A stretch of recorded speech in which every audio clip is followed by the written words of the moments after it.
Contrarian thing of all is not to oppose the crowd, but to think for yourself. Peter Thiel. They're about to reset the system. Please keep your friends and family aware. Like, subscribe, share these videos. Please remember that this video is not financial advice. As economies evolve into the future, so will their tokens, and they will become digital. The system is dying, and they're about to reset to a token-based system, a crypto-based system. One aspect of relevance today is the nascent development of central bank digital currencies and the possible emergence of privately backed stablecoins for digital payments. This was highlighted in the recent attention that's been drawn to Facebook's and others' proposals for what they call the Libra coin. These new instruments aim to do for transactions what the internet has done for information, which is to make transactions instantaneous, secure, and nearly free. David quoted Ripple's elevator speech at the Future of Bretton Woods. David Lipton used to be the managing director of the IMF. Now Christine Lagarde is congratulating him as being counselor to the Treasury of Janet Yellen. Janet is Christine's other best pal. To quote George Carlin, there's a big club, and we're not in it. Well, it seems like Ripple is. We're trying to create interoperability between networks. We call that RippleNet. I don't view that as a closed network, meaning, it isn't, I don't view myself as a competitor to PayPal or Alipay or Paytm or fill in blank. I think about it as like, how do we become the TCP/IP of an internet of value? Our whole mission, if you look at internally at Ripple, our vision for the company is to enable value to move the way information moves today. The world is updating their assets to the form of tokenized assets, and Ripple is developing the protocol for those assets to transact. Chris Brummer, sitting next to Brad Garlinghouse, is our new CFTC chair. The project looks to help formulate a framework for potential practical steps that can be taken to establish a U.S. CBDC. And the project actively engages with the U.S. Congress, senior administration officials, and policy bodies in the U.S. and abroad. Now, when we refer to a U.S. dollar CBDC, we use the phrase digital dollar. We chose that title because it's catchy. However, it's not entirely accurate. The dollar is already digital in the form of electronic bank accounts. But what we are talking about is tokenized fiat money, not accounts-based money. Currently, we have an account-based system where banks have accounts with the Federal Reserve and digital dollars are put into those accounts. They're going to reset from accounts-based to token-based. Christina Carlo, the head of the Digital Dollar Project, has also came out and stated that XRP is not a security. Welcome back to Fast Money. Treasury Secretary Janet Yellen wants answers regarding the Reddit rebellion. She's calling a meeting of top financial regulators this week, as early as tomorrow, potentially, to discuss the market volatility driven by retail trading in shares of GameStop, AMC, and as well as the metal silver. There is a narrative unfolding. We are near the end of a system on the verge of a collapse. There has been too much easy money, too much leverage, and the faults are being exposed. And the central planners are not going to take accountability. They're simply going to pin it on a Reddit group. Yeah, Vlad did say no reason why the greatest financial system in the world has ever seen can't settle trades in real time. Practically speaking, how long would that take to change? Well, this has been around forever. It's really the SEC is in the driver's seat. Gary Gensler knows a lot about distributed ledger technology, which could be one of the ways to accomplish this.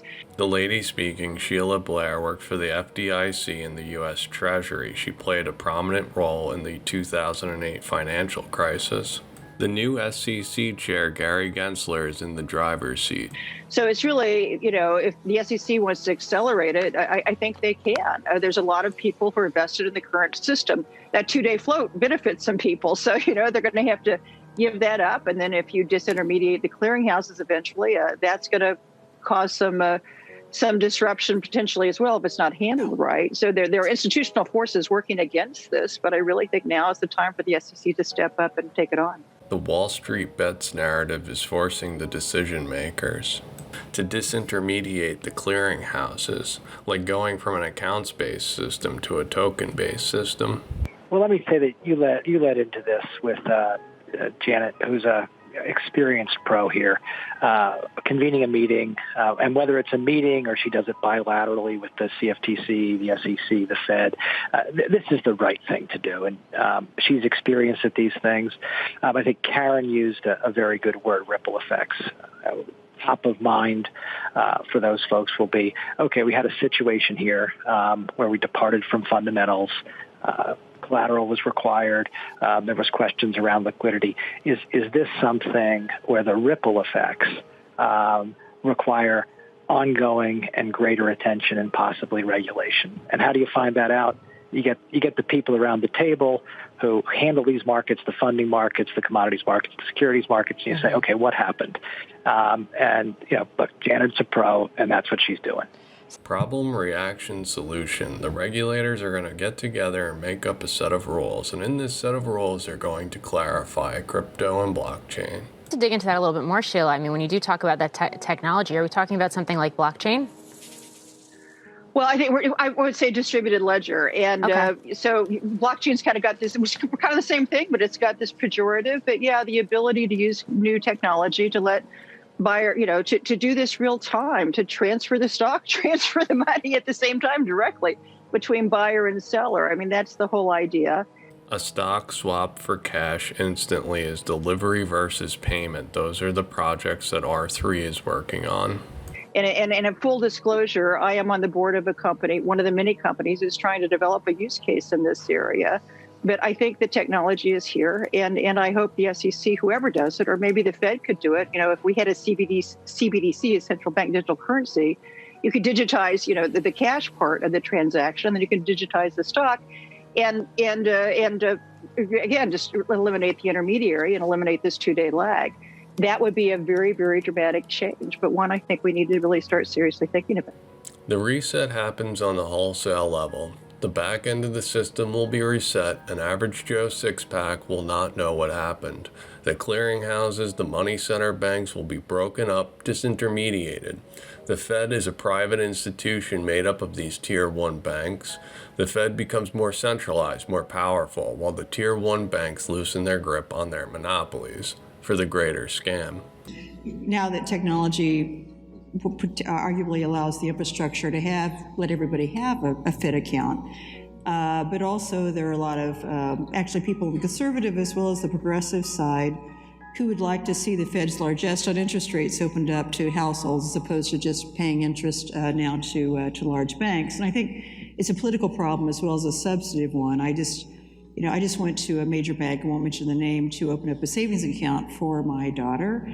And I asked what the rate was, and they said 0.01%. Now, that bank I know is getting 1.95% of the Fed. Just an example, it's not trickling down. So in terms of making a more efficient transmission tool for monetary policy, if you want people to save more and spend less, which is what you're trying to do if you're worried about an economy overheating, paying the interest directly to them as opposed to trying to do it through large banks where the transmission doesn't go down into.